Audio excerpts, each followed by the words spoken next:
everyone, and welcome to another episode of Empowerment TV with your host, Dr. Elle Jones.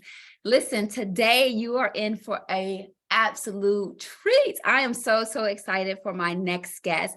She is going to bring the power, the thunder, and some wisdom. So y'all might want to go get your notebooks and pens so y'all can take down some information to really help you go to the next level. So here at Empowerment TV, my goal is to have real stories with real women to share, to really help you level up. Like, we want to make sure we're sharing with you our true authenticity, our purpose, and our power. And for me, it's important to have women who've been through some stuff, who's overcome some things, so they can really work with you or share with you how you can actually get to that level. So today we're going to talk about outside the box, breaking the barriers of success. And my special absolute guest that I'm so honored to have here is Miss Elle Jones. Woo, woo, woo, woo, woo. So before we dive into learning more about her and getting her expertise and picking her brain, I'm actually going to share more about who she is. So Elle Jones is a personal branding and media consultant, award-winning writer, director, executive producer, and #1 best-selling author. She's a respected, trusted social influencer, entrepreneur, and filmmaker who's adept at critical, influential storytelling, magnetic messaging, content development, new media production, as well as marketing and distribution that elevates brand awareness, credibility, thought leadership, and profits. Was recently recognized and honored with the Award of Excellence, the highest honor in 2 categories by the 28th Annual Communicator Awards from the Academy of Interactive and Visual Arts. Elle Jones partnership brands includes Forbes, the Walt Disney Company, Europe and Africa, Mattel, Pepsi Company, State Farm, T-Mobile, and ESPN Films. So listen, you want to make sure you get her information at the end, because she's going to share some magnificent information to help you grow your brand. So let's give a big welcome to Elle. Oh my gosh, I was sitting here listening like, who's she talking about? No. That was a mouthful, but it baffles me sometimes when you hear other people sharing things about you. And it just makes me just sit in a deep state of gratitude. So thank you, Janelle, for having me. I'm super excited to be here and cannot wait to dig into all the things that will help your audience leave feeling not only empowered, but equipped with the tools to really elevate in both their personal life and their professional life. Yeah. And I love just, we go way back, right? Me and Elle go way back. And we'll talk more about that, but we go way back. But just to see your evolution has been so magical to me. Like, I don't know if you know this, but we met at church and I used to look up to you. I used to see her like, oh my God, like I want to be like everything about her. Like you were like very confident, but humble, beautiful, like very humbling to me. So to see you here and to do your thing means so much. So I'm so glad that you are my guest today. Don't make me cry. We on TV, girl. Thank you.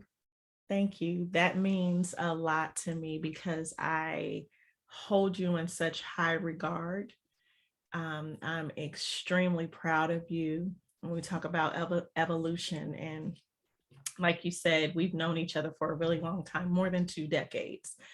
And there's nothing greater than seeing the people that you love and care for, even if there's been time in between where you've connected and seen each other and talked to one another. Like, thank God for social media, because we get to still see, even if it's from a distant seat, how people are just really living life. And you, my dear, have been doing that in such magnificent ways. So I don't take it lightly that you shared what you did. It means a lot to me. I'm probably a little nervous, and I never get nervous on camera, but I'm like filtering through my emotions and how I feel about what you shared, because as women, we can second guess ourselves, right? We can really have a desire and the intention of putting our best foot forward. But if you're anything like me, a lot of times you can be misunderstood, you can be miscategorized, I'm not for everybody. So anytime anyone shares anything like that with me that you have, I just find myself being very, very grateful. And I pray that I've made you proud. You absolutely have. So, so this is awesome. Wow. Um, and one of the things that you said, I know we're going to dive into it, was just kind of like you being misunderstood, or miscategorized. I think that's so, because I remember seeing you, and I used to feel like people, and I'm not saying this in a mean way, but I felt like people were hating on you. Like, you see like a woman that's like confident, and things like that. You don't know what the woman has going on herself, but in your perspective, you see her being confident, and then it's misconstrued as, oh, she thinks she all that, because, you have your own inner demons. And that's where I could see a space that you probably were. I mean, I'm just assuming this were miscategorized, because it was like you perceive me as this without even knowing me, judging me. And then because you have your own issues, you're putting me in this whole other box. Yeah. Yeah. You hit the nail on the head. I remember very early on in my membership at our church where we met, I was a single mom and I had 2 young daughters, and I was coming out of a very dysfunctional and towards the end abusive relationship. And we had a guest pastor there, and the Holy Spirit told me to get up. I was wearing a chain from my ex, from this dysfunctional relationship. And it was a very back then it was like the baguettes and the princess cut diamonds. It was like a medallion that you would see like the rappers wear, right? So it was like a big deal, and here I am wearing it in church. And I remember I had on like some jeans, and I'm very shapely. I was a lot smaller then, but still very shapely. And I think I might have had on like a Tommy Hilfiger shirt, and I had micro braids in my hair.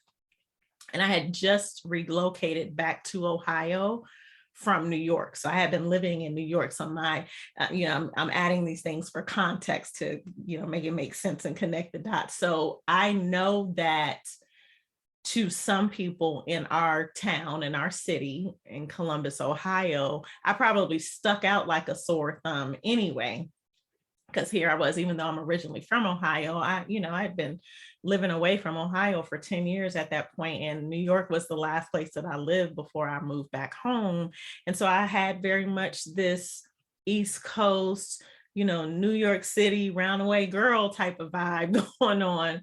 And I remember sitting in the back of the church. I had come late because I had to work late, and then I had to get my girls, but I was intent on being at church because I was trusting and believing God to deliver me from some things, and to, situational, relational, financial, health wise. And I heard the Lord say, take the chain off and lay it on the altar. Mm. And this was like a $10,000 piece. Wow. And without hesitation, I started taking it off and I laid it on the altar. But as I was walking up from the back of the church to the altar, unbeknownst to me, I was getting a lot of stares and maybe, some mockery going on. And our pastor saw it. Wow. And he called it out as I was walking back to my seat. And I'm paraphrasing, but basically he said something to the effect of, while you all are judging her because of how she's dressed and how she looks, you're judging her, but you don't know what God is doing to deliver her and set her free and bless her, because she's only focused on him and being obedient. And that opened my eyes in a way. I've grown up in church. So being at church, being a part of ministry, that wasn't anything that was new to me. I was coming back to Christ. Mm, And mhm, I'm thankful that God covered my eyes in a way that I didn't even see what was happening around me, because I probably would have run. mm. So we talk Wow. about and we hear about church hurt, and the Lord allowed our pastor to elevate me in ministry Mm, pretty quickly, maybe to some mhm, people, throughout the years. And I think that was a sore spot for people. And if we're being honest, a lot of the hate or the miscategorization or the cold shoulder and the shunning, like I didn't fit in. I never felt like I fit in that ministry, especially when I became a wife. And it mm, was, then I found myself in the wives circle, but I was still on the outside looking in, right? And it was just, again, the miscategorization, and it was very hurtful. It was very painful. A lot of times I felt very lonely. So mm, what you may have saw or seen was a confident woman, but what was really happening was this woman who was holding on for dear life to everything that God was telling her, and believing without seeing it that what he was saying to her was going to happen. mm, That was where my confidence was rooted in. It wasn't because I felt like I was better than anybody or because I felt like I looked a certain way. I really struggled with my identity and who I was.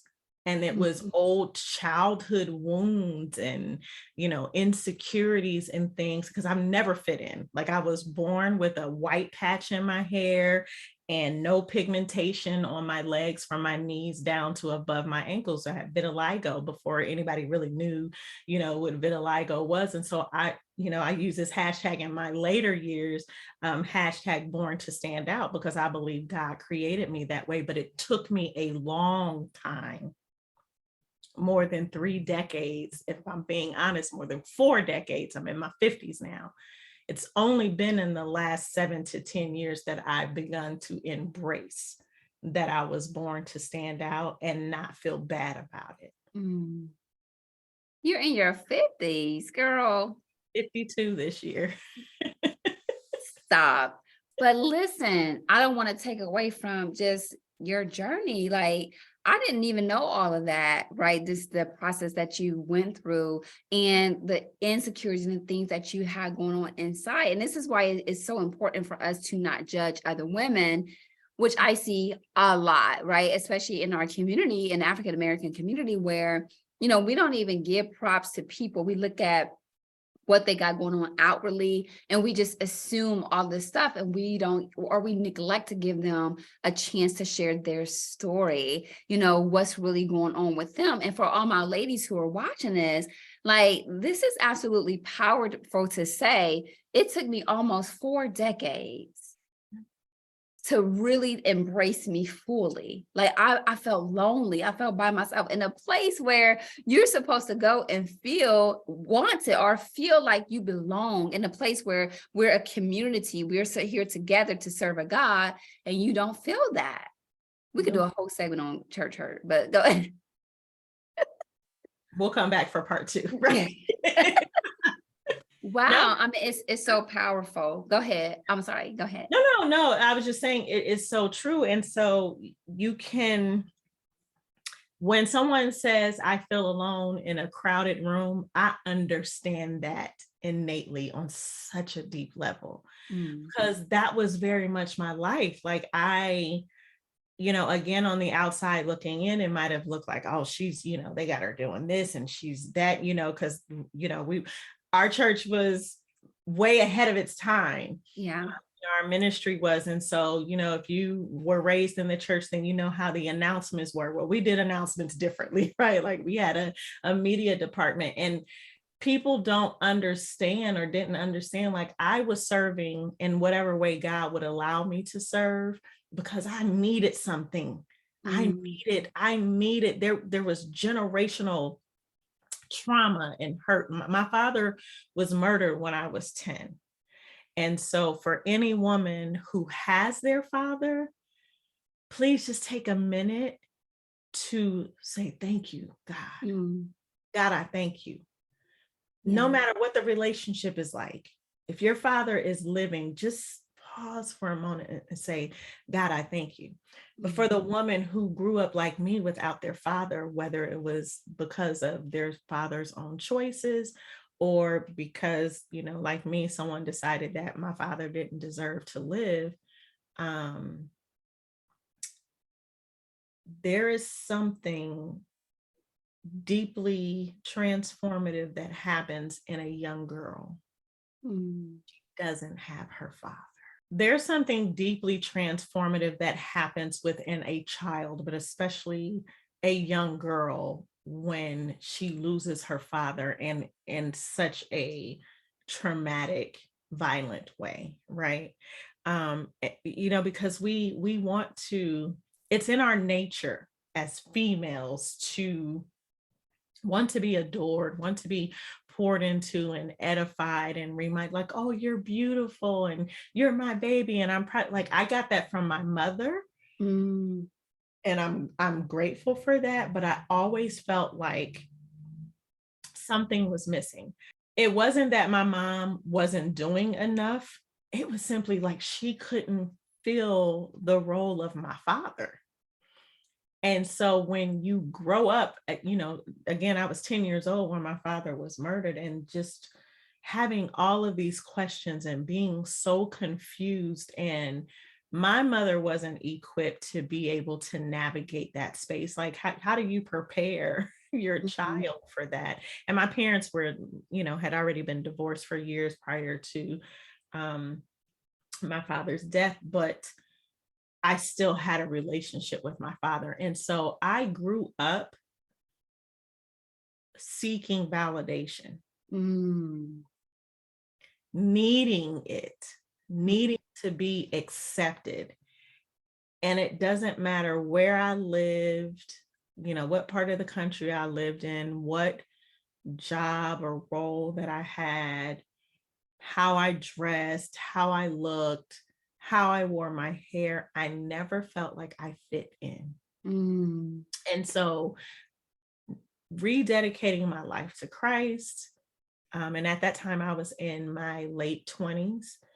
And then being a single mom, I just felt like all of the things that we hear about, folks in the church and how they judge you. You come in with kids and even when my now husband proposed to me, there was talk. It mm, was it we I people were saying to him, you sure you want to marry her? Like, that's a ready-made family, you're too young for that. And I have people coming to me because he's younger than me. What you gonna do with him? He got milk behind his ears. He's still, yeah. So it was always like I didn't have overall good experiences. mm, And then I later found out that even people that I thought were close to me, they even had negative things to say. And it was just very hurtful. mm, It was very, very hurtful, but I still continued to show up mhm, because my life depended on it. But I'd be lying if I said that the opinions of others didn't matter or hurt me, because they did. mhm, And, a lot of that is probably rooted in this deep need and desire to want to be accepted and embraced. But because I felt like I had missed out on so much, by not having my father, it just spilled over into other areas of my life. And it became like a glaring red light, a siren for me while I was in church. And so I am grateful for the pastor that, I sat under in that ministry, because God used him in a mighty way to really build me up. mm. You said something so powerful to me, though, like that you still sought validation because not having your father left that void. So I'm seeking this type of validation. So as you're going through this journey of, being engaged and getting married to somebody that, is supposed to be this lovely experience, like you're changing your life. And, at church we're like, man, we wed our boo, it was like a big thing, Yeah. In church, but it had to make you second guess, like, should I be getting married to them? Especially if it's your homegirls or boys or whoever it was coming to you and they're like putting this doubt into you, like, what's going on or whatever. He wet behind the ears. Because I'm sure at some point you got validation for them. So you take their word. Like, I trust that you have my back. Mhm. But then so I'm sure it was kind of confusing to hear that as you're going through like the engagement process. Absolutely. When it's supposed to be a very happy time. And it just, I had someone say to me, um,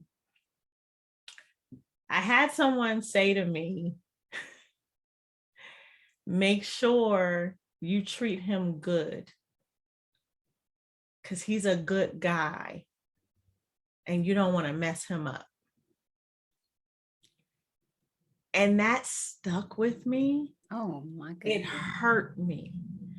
And this came from a man in ministry, because what it said to me was that they felt like he was too good for me. Wow. And that I somehow, because of my history, having children out of wedlock, being a single mom, I've been verbally attacked, literally in front of our then pastor, about me being loud and boisterous and how I was wearing tight clothes. And did you know that they went to Las Vegas together? And this was coming from a woman that had interest in him. And it got, so out of control that ministry, the leaders had to get involved. But it was just that reoccurring theme of me being reminded by people in the church that somehow, because of my life and the fact that I was a single mom and I dressed and looked a certain way, that I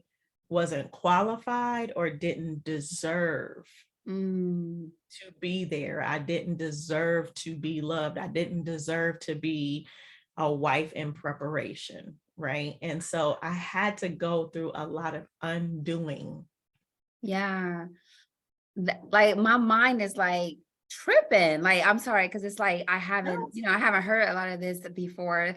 So it's tripping because I'm like, for someone who probably don't feel enough, you're reinforcing that I'm not enough by making these statements or telling everybody, telling on you like you five.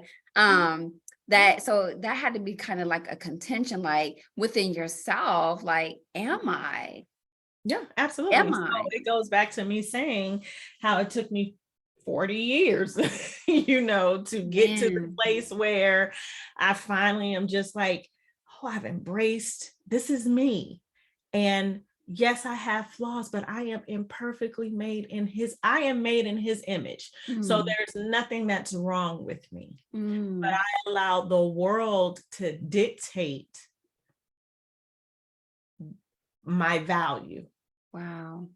Okay, this is where we got to pass the collection plate. Okay, this is my fake collection plate. So we're gonna go ahead and pass this, because like for us out there, because I feel like we think that because we're growing older, getting older, growing older, is some work that we don't have to put the work in. Like, okay, I'm older, I'm 40, I'm 50, I'm cool. But for you, it's just really letting us know that you still got work to do, and once you're 40, 50, 60, or whatever the age is. But the freedom of it all is understanding, being anchored in knowing that you are created from the creator. He flawlessly created you. It doesn't mean that you're perfect, you have your issues, but to him you are. To him, you're perfect. He created you exactly how he needed you to be and how he needed you to show up in the world. So even though you have these flaws and, like the experiences that you've been through, it doesn't disqualify you, Right. from doing the work that he created you to be. Mm-hmm. Yeah. Listen, and people, let's just stop treating people like rude, especially in the church. Let's really like show love, like, you know what I mean? Because I bet you a lot of that stuff was people's own internal processes, Mhm. right? They were actually putting that on you, right? They were actually diverting all that onto you, onto y'all, both y'all, because I'm Mhm. sure people were in his ear too. So Oh, they yeah. were actually diverting it to y'all because they were not dealing with their own issues. Yeah, yeah. And that's Yeah. really the case, but it just, when you are going through it, you're on the other end of it, you're not thinking about any of that. Like, just being in ministry and having to wake up and decide every day, am I going to keep showing up to Mm, serve, even though I know I'm going to be hurt? man, that is listen, am I going to show up? Because when you're serving, you're pouring out. I'm pouring out myself to help somebody else, to Yeah. people who may hurt me. Mm-hmm. Which one do I choose?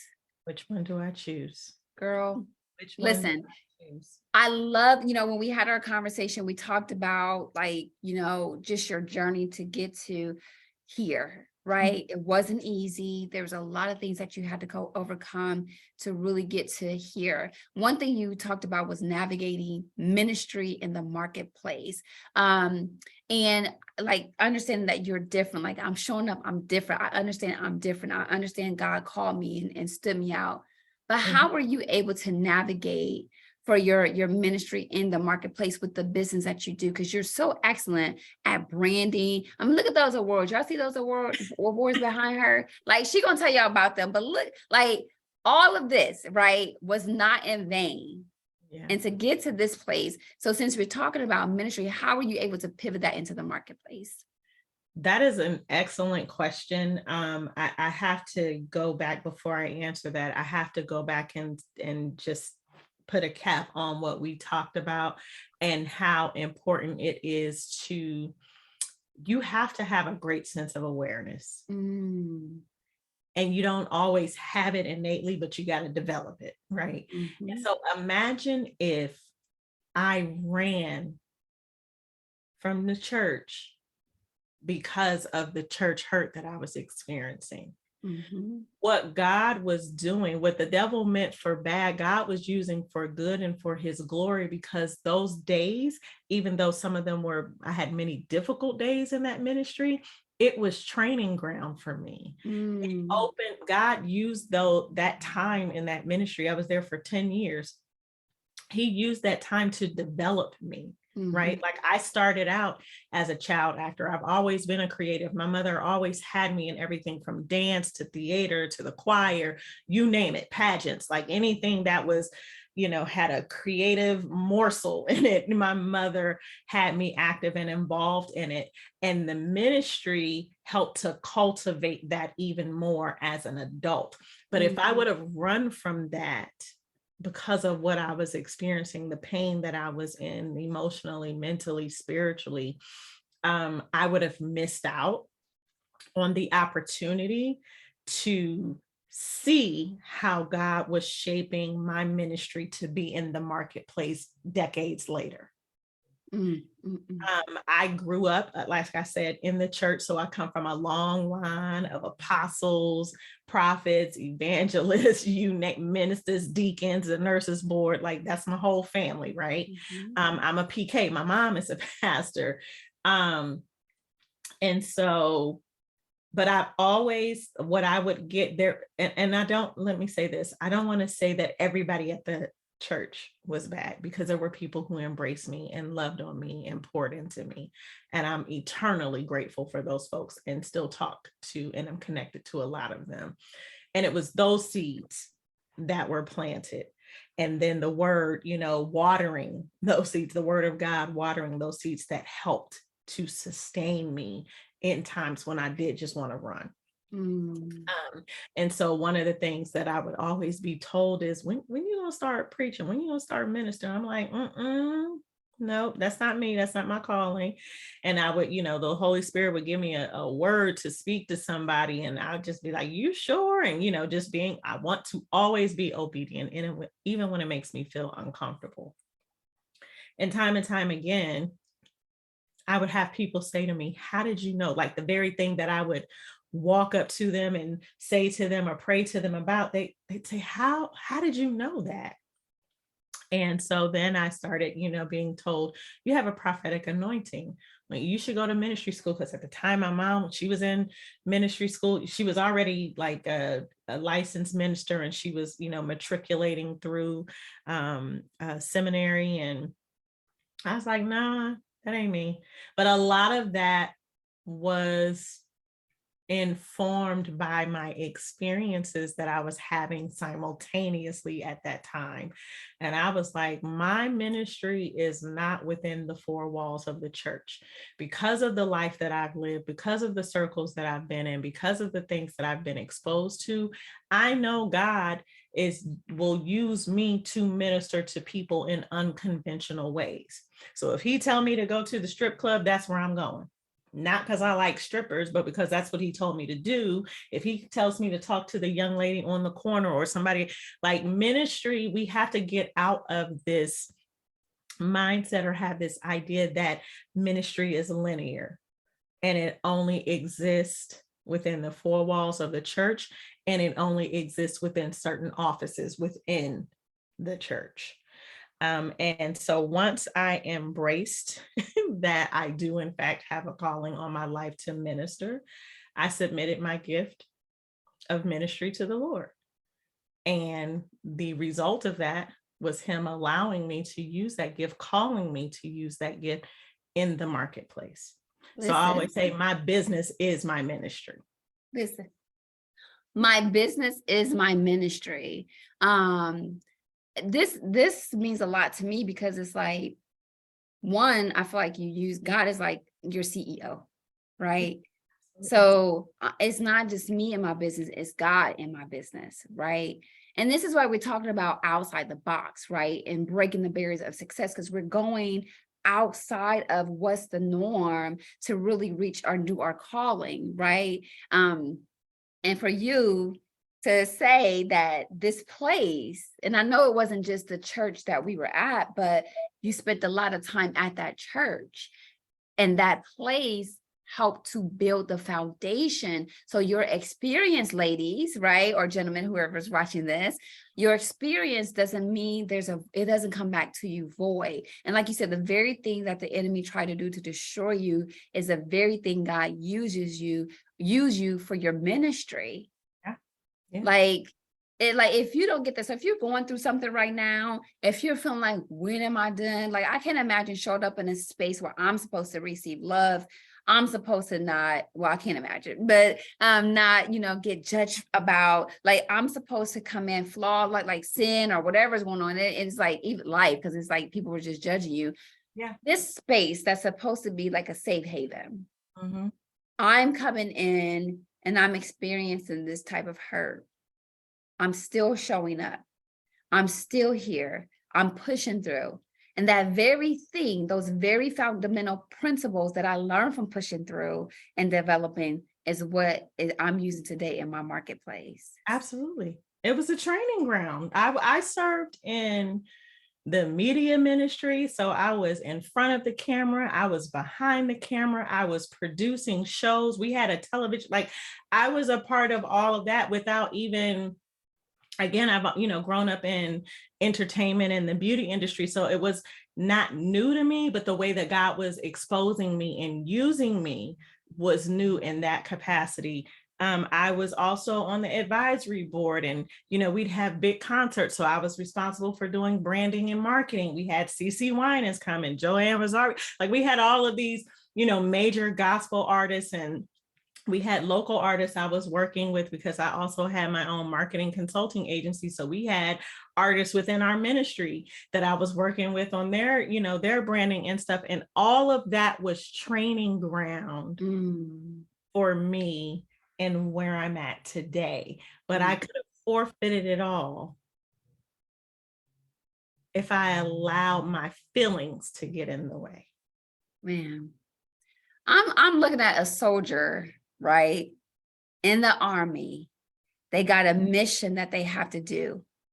But all this stuff, external stuff is coming up around them, and they could easily throw in a towel and tap out. They could easily give up and like, this is not for me. I'm going back home. But they stuck with it despite feeling all this stuff because they had a mission to do. And with that, they ended up moving up in rank and then helping other people, right, in that same field move up. So it's just like, you have this thing where it's like, I don't want to go through this. I don't want to wake up and do all this stuff to get to combat, or, I don't want to do this stuff. This stuff is painful. This stuff hurts. These people hurt. I don't want to have to do this and show up, look in the mirror and the tears run down my face, and then I'm showing up and then still doing it anyway. I don't want to do that. Right. But if I would not have done that, I wouldn't be able to pivot here. Yeah. Listen, y'all need to okay, back with the collection plate. Y'all need to seriously write that down, because we start our business, we get stuck, we stop. You know what I'm saying? We'll go through something in our life, we give up, we tap out. But we don't take those experiences and really learn to cultivate them and look at them like it's training ground. Because 10, 20 years from now, you're going to use that very same thing, those gifts, the things that you learn. And I know that it wasn't just for you to do, it was for you to help other people. Yeah. Yeah. Listen. Because you don't know what is ahead of you. Mm-mm. You can have the best laid plans, but we're not God. Like you show up every day, you commit to doing the work. But again, I had left the creative world all together for a brief season and just focused corporately. And I still was in a creative realm, but not in the way that I was used to. And it was just like, you have to trust God. Mm-hmm. You have to trust that even when it doesn't look like it, even when it doesn't feel like it, in the background, things are working. And I don't want to sound cliche-ish or preachy, because it's not that, but things truly are working in the background for your good. Mm. You just got to keep showing up. Mm. You just got to keep believing. You just got to keep saying yes. Mm. Like, honor. God gave me the opportunity to steward over a thing. Mm-hmm.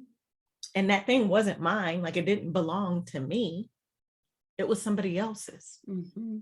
But he gave me a role in stewarding over a component of that. Like, I was a piece to the puzzle. Mm. And because of the fortitude and the faithfulness, God multiplied it for me decades later. Mm. So this I was awarded these two for a project, but for me, it's bigger than that. Mm. Because this is for all the work that I've done over the last 30 plus years. Man. This fortifies, like, you belong here. Mm. You don't have to do another thing to prove yourself to anyone. Yes. What you've already done is enough. And now it's time to reap the harvest of the seeds that you've sown and the things that you've been a faithful steward over. I've always been a faithful steward over my gift, even when I didn't have enough. Even when I didn't know what the next step was going to be, even when no one was watching.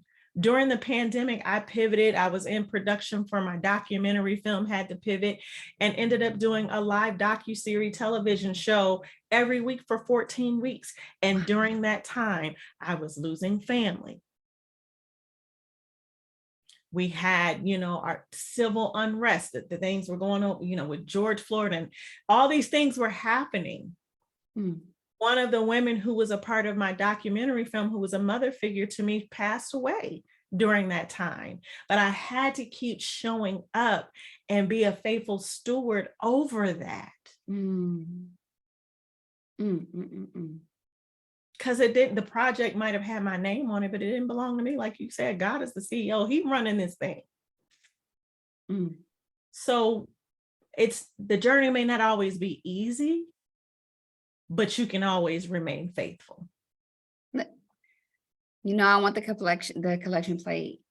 It may not be easy, but you can always remain faithful. Always remain faithful. Listen, and you said something great. You said the seed, right? Now we know with the seed, when we plant that seed, it is not going to grow overnight. Oh. It is not, we want it to though, right? But it's not going to grow overnight. But if you're faithful with taking care of that seed, eventually it will vegetate or grow into whatever it's supposed to be. So 20, 30 years later, the fruit of your labor, your hard work shows up. And not because of what you're doing, but because of the glory that God gets out of you doing your purpose. Listen. Girl, you got me over here teary-eyed. I'm like, Jesus. But this is so inspirational, because here's the thing. We see women all the time our age, 40, 50, 60s, sometimes even 70s. They have no clue of who they are. Talk to us about why is that important to get to know who you are as the vessel that God created you to be. When you take the time, like when you invest the time to get to know who you are, essentially you're getting to know your creator better. Girl. We've got to get I'd recently shared a post, and I was talking about how I'm not self-made. I don't consider myself self-made. And I put in, parentheses, like that's a conversation for a whole other day. I don't resonate with that term. Like I get why people say it, but no, you're not self-made.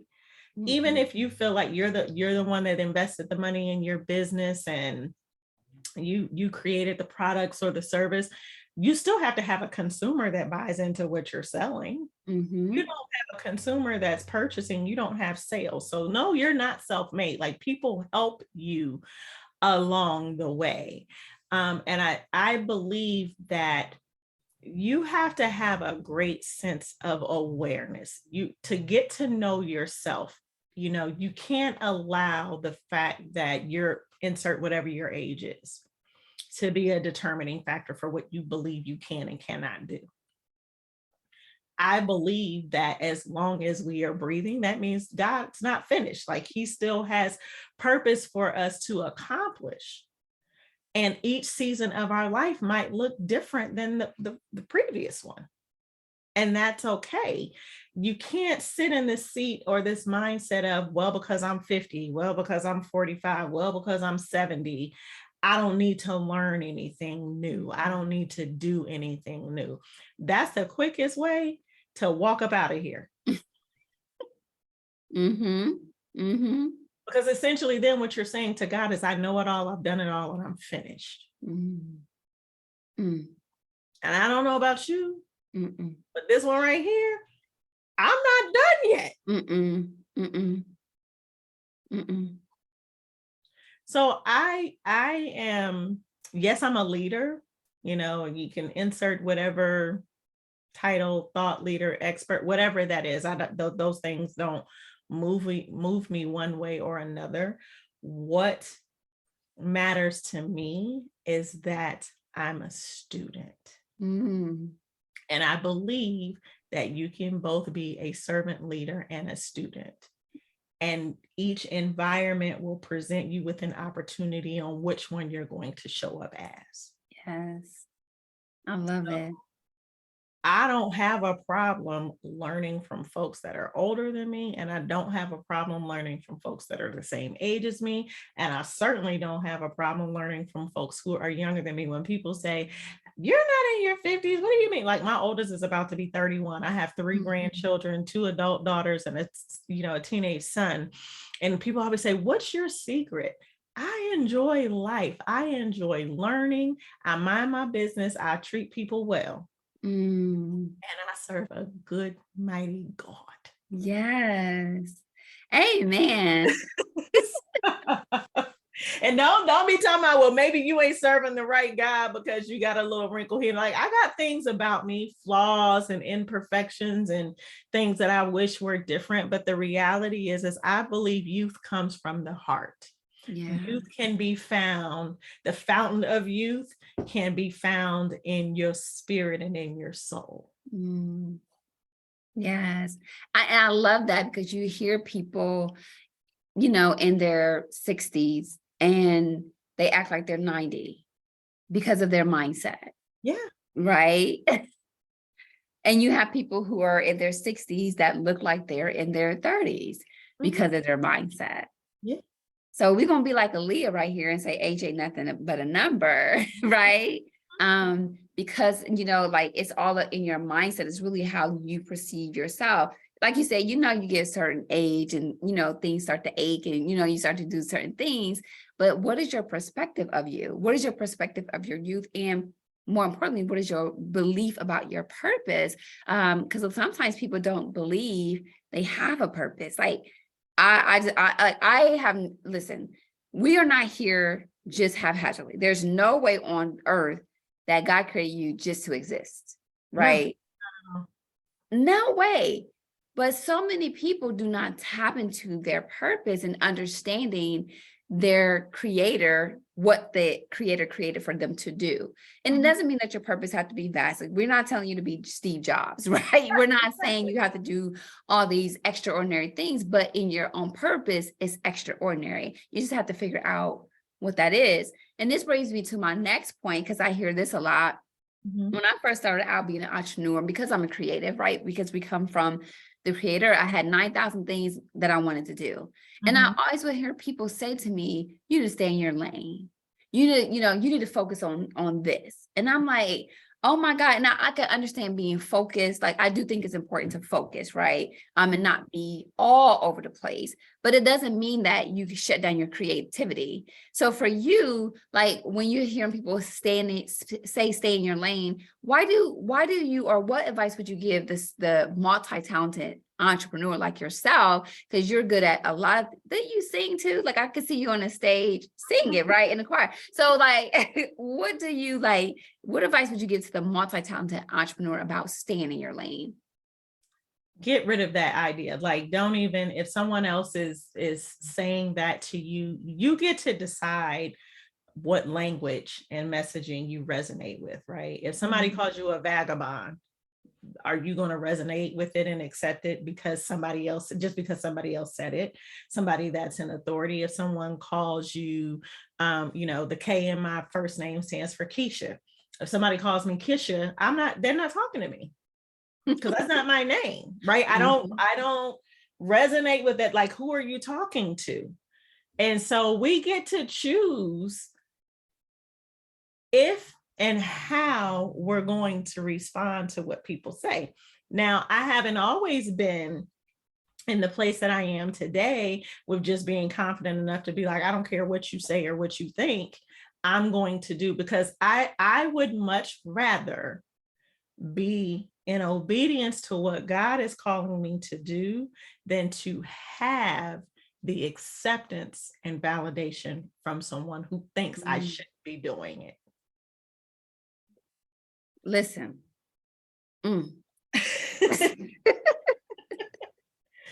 We have to be careful not to allow other people's limitations to take root in our lives.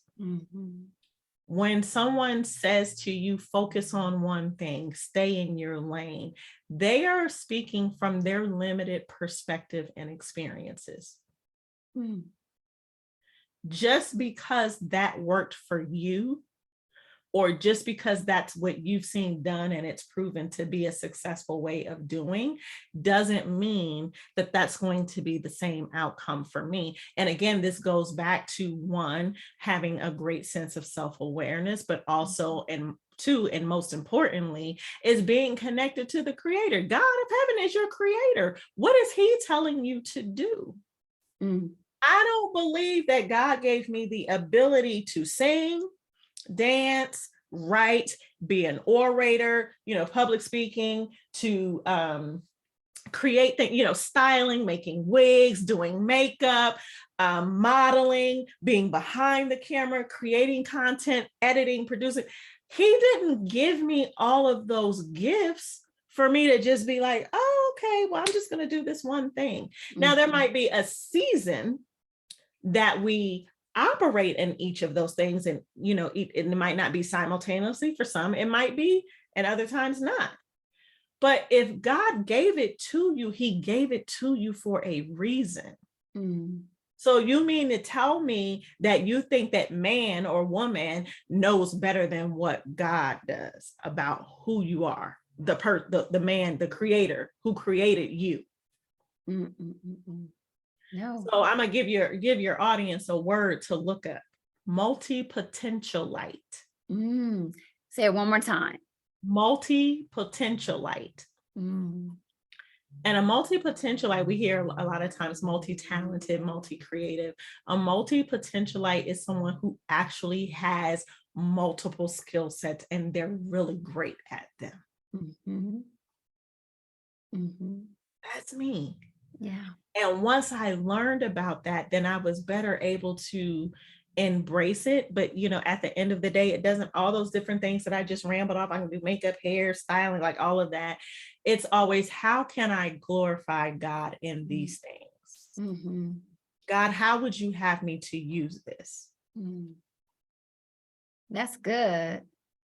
Because when do we stop and say, all right, God, what's next? Right? If I have a gift box and there's all, like, if somebody bought me a gift and they put in there a Saks gift card, an Amazon gift card, a Meyer gift card, I'm throwing all types of, like, they didn't give me all type of stuff. I'm not going to sit there and be like, I'm not going to use none of these gift cards because it's not going to this one store. Right. My butt is going to be swiping myself away with these gift cards. Swipe. Right.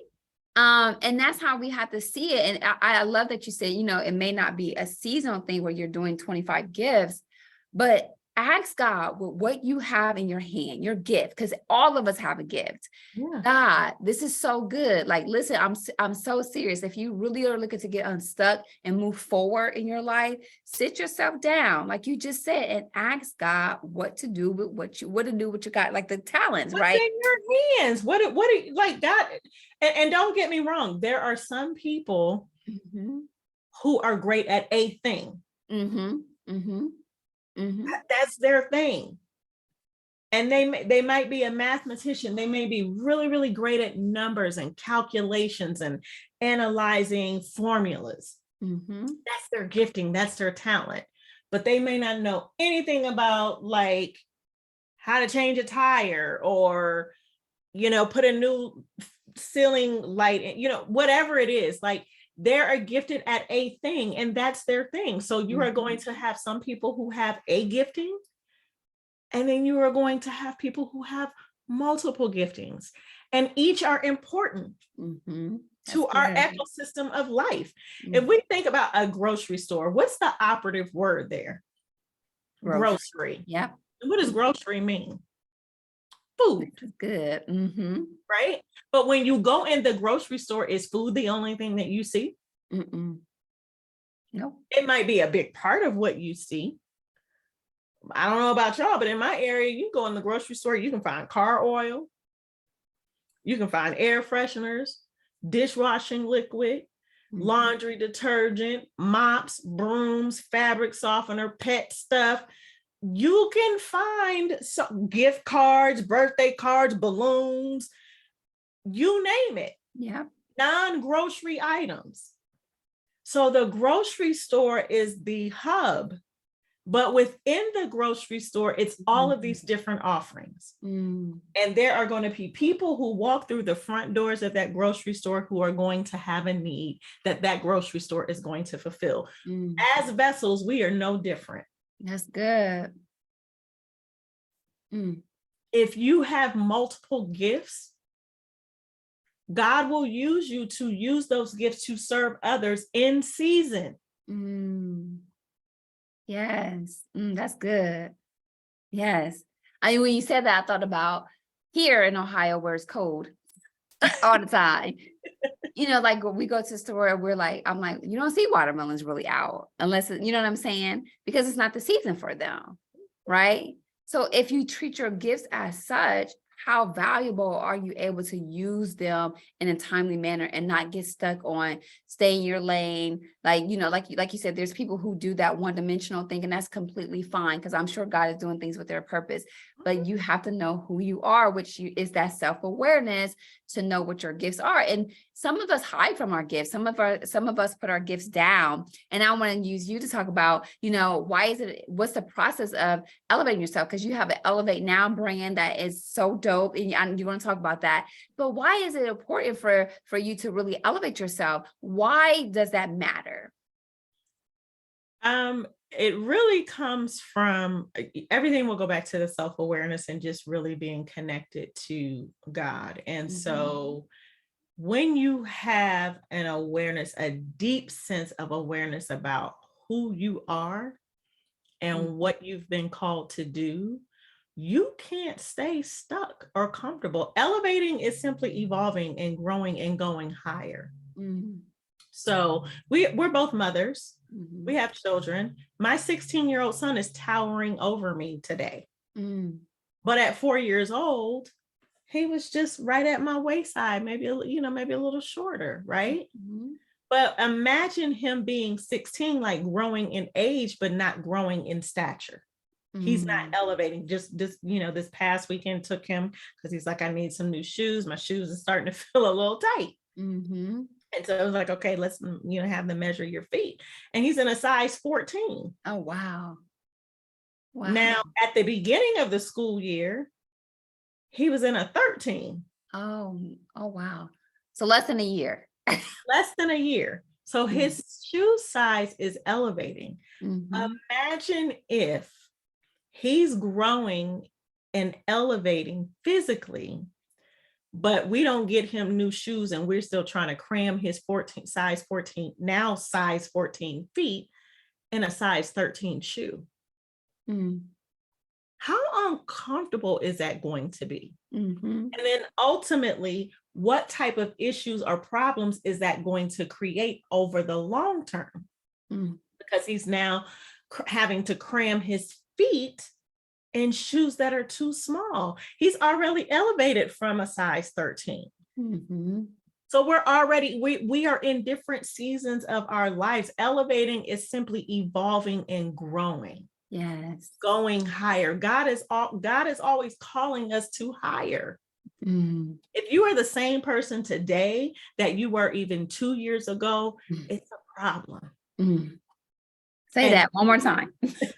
If you're the same person today that you were 2 years ago, it's a problem. And then I would have to ask you truly, who are you serving?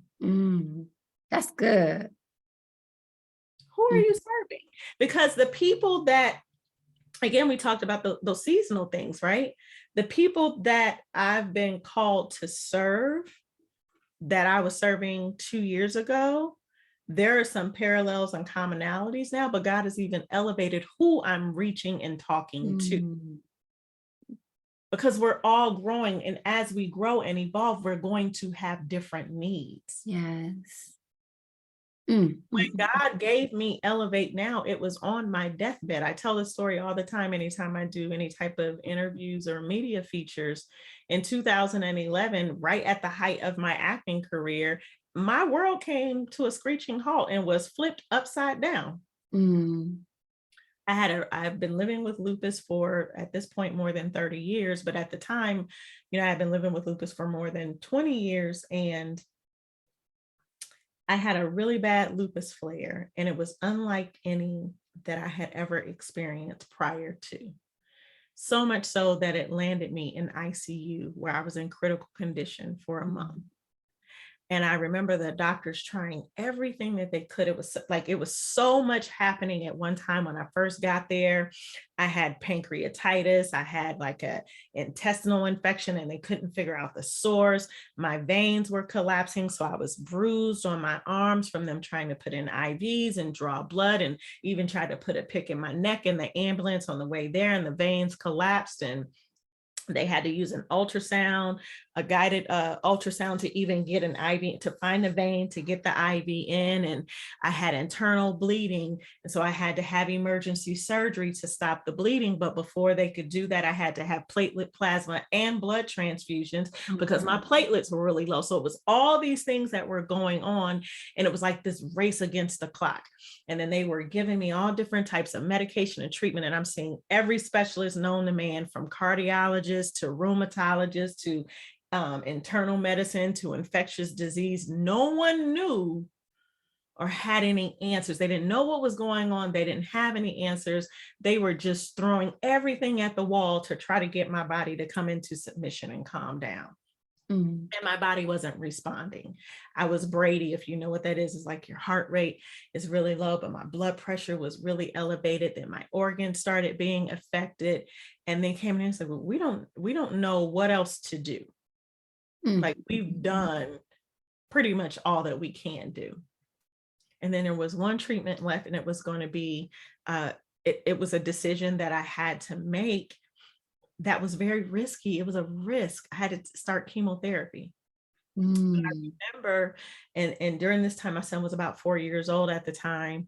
And my husband and my mom, they come see me. My son, he could see me sometimes, but then like they moved me to a different area because then I had to be in complete isolation. And anybody that came in my room, they had to be dressed in this protective gear with the goggles and just like hazmat almost, right? And I remember being in that room, and it was my oldest daughter's senior year of high school.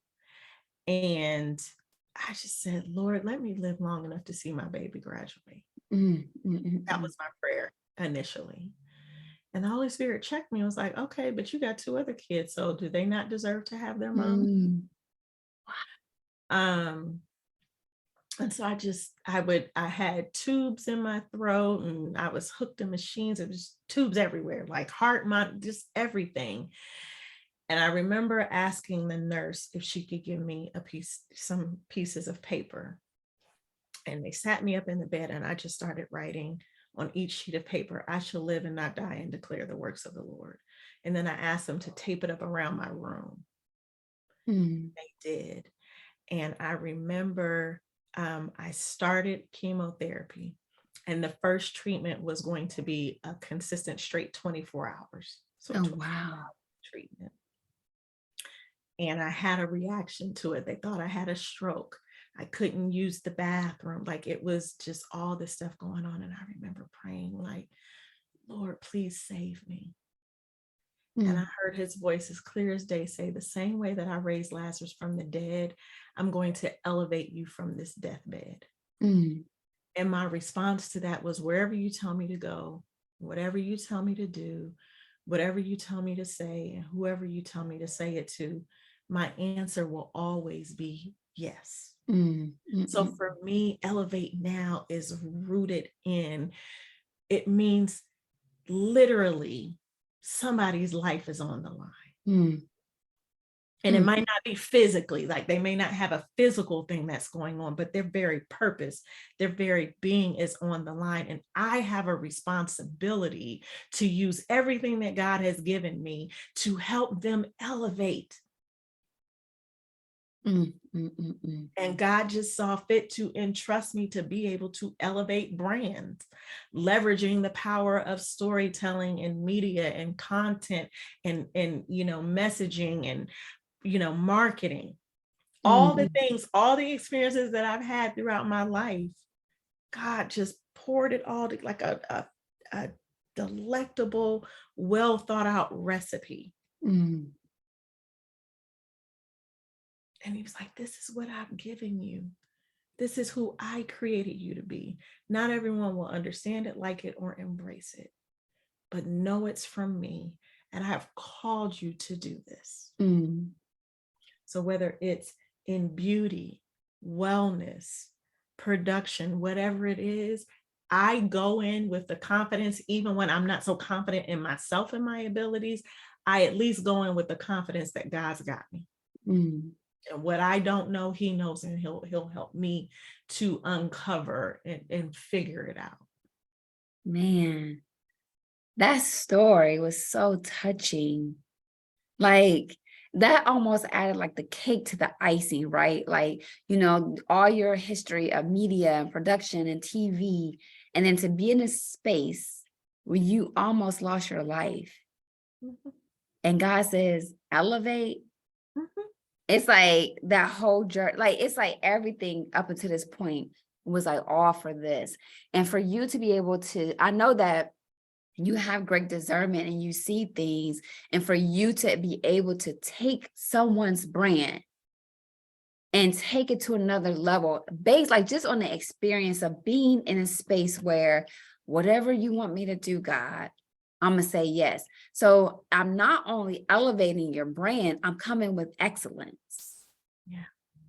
Yeah. Listen, Think about so it. When that happened, again, I had left Ohio. I had come here. Literally, I always say, it's funny because Taraji P. Henson and I have very similar stories. I came, I'm originally from Ohio, but I was raised between Ohio and Southern California, where I live now. But when I came back to California as an adult, I was in my 30s. My husband and I were separated. My daughters, my two oldest children, stayed in Ohio with their dad, and I brought my son here with me. And I had $700 to my name. wow. This was coming out of the recession and the housing market crash. I was an executive in an advertising agency. I was still doing film production, television production outside of that. And I lost everything. We lost everything as a family. And so I had a good friend and mentor. It's like, you're so talented. Why don't you go to California where your mom is? Like, put your gifts to use. You're wasting time here. And I listened, and I came here and I hit the ground running. And I was booking job after job after job. So when I got sick in March, so I came here in September of 2009. March of 2011 was when I found myself in the hospital in ICU. And not only was my body shutting down, but externally my body had changed. Like I have clear skin now, but then I had craters in my skin. I lost all of my hair. I was like this very frail skin and bones version of myself. And I remember having the thought, like, I'll never be able to go back to acting. And at the time that I got sick, I had just booked a role, one of my biggest roles yet, opposite some incredible A-list talent. And I was just like, this can't be happening. Like, why, God, I've waited so long for this. Why now? My husband and I had just reconciled 6 months prior to that. And I couldn't understand it. And so I had to rediscover who I was in Christ. And where I thought that my gifting was bringing joy to people's lives through storytelling, through acting, God's like, no, I got something greater for you. It didn't happen overnight, though. I was confused. I literally had to, I feel like I had to start from scratch all over again. Wow. But what I didn't do was complain. Listen, collection plate. Wow. Because like it takes me to like Job's wife. Like, just go ahead and curse God, right? You at this point where you feel like, I finally made it. Like, oh my God, I got this. I finally made it. Then boom. My whole identity, what was revealed to me was that my whole identity had become wrapped in being a Black actress in Hollywood. Wow. So much so to the point that it was becoming an idol. Wow. and God snatched it. Mm. So But this what brings me he to the had for point. me on the other side was far Mm. greater than I could have ever imagined. Listen, it's so encouraging though, because it's like like you said, we think in our mind, here's my plan, right? This is what I want. And then something happens, and then God is like, nope, this is the plan. And this has been the plan all along. You were just trying to do it your way, right? That's you know what I'm saying? And then to trust him with his plan, it was the original plan, or it may look like plan B. It was really the original plan. We just kind of was like, this is what I see, I'm gonna go this way. But for him to take that and to show you the purpose of why you hit all the stuff that you've been through, and for you to not complain through that is absolutely amazing. And I love that you said to not complain, because we don't realize how far gratitude will take us in the space of feeling empty or overwhelmed. That is true. That is true. God, I always say your best laid plans will always be interrupted by God. So you got a plan, honey. Just if you want to laugh, just be like, okay, God, what would you have me to do? Because Yeah. if I would have had it my way, who knows where I would have been. Yeah. But this is why it's important to get to know your creator, even on a deeper level, so that you can adjust to that plan. I feel like you adjusted very well. I'm super proud of you. Now, you talk about your brand elevate. Now, please talk to our audience about, if you're ready to take your brand to the next level, what do they need to do to connect with you? And what do you have to offer for them to help them up or elevate their brand? Well, I always got something up my sleeve. So, what we do have for your audiences, I'm offering my brand story guide, which is my brand story profit guidebook. And it is a comprehensive plan that will really help you to get clear on what your story is, because storytelling is like the genesis of everything. Like the world was created through story. God spoke a thing and it appeared, right? So we have that power. Storytelling is really, really powerful. So I created this comprehensive guide that will lay the foundation for you, because your story informs your message and your message informs your brand. That's good. So this guide will help you go through each of those stages to get started. I do currently offer VIP days for clients who are interested in doing a deep dive on their story or their messaging. I also offer VIP days that are content days for the client who is ready to tell their story visually. And then I also work with women who are interested in the health, wellness, and beauty space and want to launch their own brand, or in partnership with. So I don't know if you're familiar with drop shipping. We hear a lot about drop shipping and e-commerce. And, one of the things that I talk about being a personal brand strategist and consultant and mentor is that having a personal brand is essential. Everybody has a personal brand, whether they know it or not, but some people put more effort and time in cultivating what that personal brand is, and it's essentially your reputation. Yeah. And what you want how you want the world to see you and what you want to put out into the world.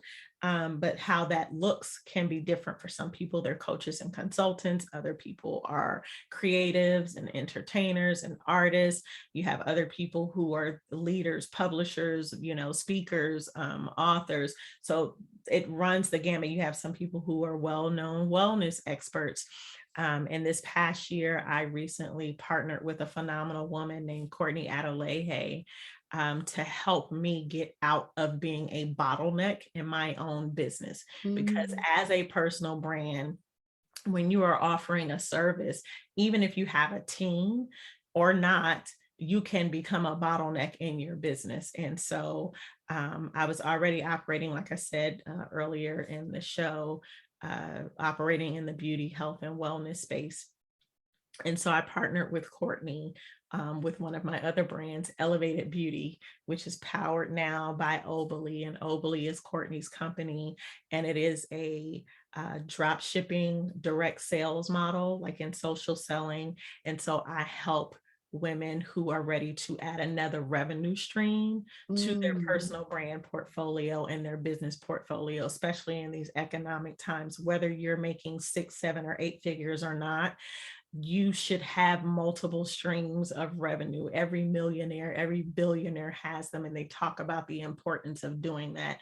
And so one of the ways that I help women to elevate in that area is to create an e-commerce brand in partnership with Obali and Elevated Beauty so that they can offer high quality premium health, wellness, and beauty products to their audience. And we do it at, in a phenomenal way, in a way that doesn't require a huge financial investment on the front end, which oftentimes happens when you're launching a franchise model, or if you're even starting an e-commerce or a drop shipping platform or business. A lot of times that requires you to source products, to set up shipping. You've got to have inventory. Sometimes you don't, but you might have someone who houses the products. Well, this takes the guesswork out of all of that and allows you to launch your business for less than $100. Wow. Less than $50, to really step into a multi-billion-dollar industry in Mm. partnership with a multi-millionaire who has dominated the retail space in health, wellness, and beauty, and has now opened the door and opportunity for women like you and I to Mm. expand their personal brand portfolios and their business by creating another revenue stream in partnership. Listen, so we need to get all this information because this is amazing. Like really so you thought you was going to get some talk, but you also got some information to grow your business and your streams of income. So we're going to put all this information in the YouTube description. But listen, so she has offered you amazing tools and techniques to help grow. So please make sure you take advantage of this and get with it like today. So can you tell us, Elle, where can we find you? Where are you at on social media and your website? Yes, I think the easiest thing to do is to go to broadcastwithelle.com. That has everything. It's my landing page. It has all of my other landing pages that go to my website. You can see client testimonials. You can see client case studies and projects. You can also look at my health, wellness, and beauty site with Elevated Beauty that's powered by Obali. You can book me for speaking. You can book a consultation call. So all of that is listed at broadcastwithelle.com. I love it. Again, we're going to put all the links in the description. Make sure you click and really get, like, if you're really ready, like this should just be inspiration enough to take your life, to elevate your life, to get outside the box. Like you don't have to do it this way, no matter what age you are. I need for you to really go down and click the button to learn more about her products and her services and actually buy them. And then we want you to comment. We want you to like put comments, like, what did you get from this? This is a very powerful interview. Like, I love it. So we could go on for like hours. I'm sure we can. Yeah. But I want you to really just put in the comments what you learned the most from this dynamic interview, because it was really, really powerful. Your stories, just like I'm watching your stories, like you said, there's so much power, and just to see where you came from to where you are is just so inspirational. So I know it touched the hearts of women out there. So I just want to say thank you again. So any other places, like where are you at on social media? I like to hang out on Instagram, but I'm finding my way over on TikTok. So either of those, and the handle is the same. It's k.elle Jones, and that's ELLE Jones. You'll get to see on Instagram really my love for creating and storytelling, visual storytelling.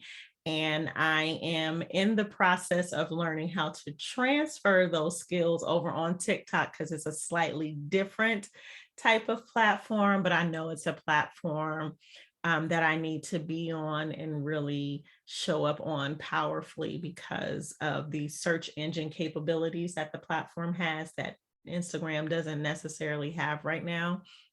And that's, all the things that we talk about when I'm working with clients. It's not just about having a powerful story and learning how to share that story in your brand messaging, or even, having a personal brand, but how are you positioning that brand? Is it positioned optimally in a way to reach the people that you have been called to serve? How are you showing up? What type of value are you delivering? So those are all the things that we do deep dives in when I work with my clients one-on-one. I also have an event coming up in June. I'll share with you once I get all of the details, but it'll be the first part of June, and I'll be collaborating with two phenomenally dynamic women in Atlanta for an event that is definitely going to elevate your brand. So stay locked into Janelle and this show and her channel, because I'll share that information with her once it's all finalized. And if you're in the Atlanta area, come see me. Hey girl, I might come see you for real. So keep me posted on it, because seriously, I'm so serious. So we can get it going. But I'm so proud of you.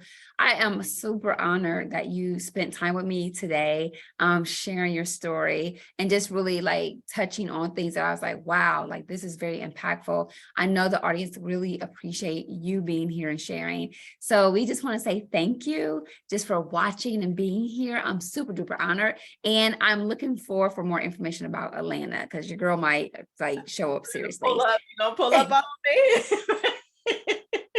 Yes. So listen, thank you for being here. Audience, thank you for being here. And this is a wrap for Empowerment TV with Janelle Jones. So always remember to thrive in your authenticity, your purpose, and your power. And we will see you next week. Talk to you soon.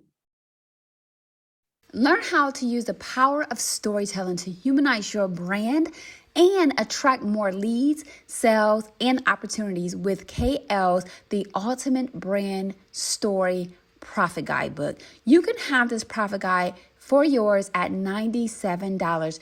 Click the link below to purchase your copy today.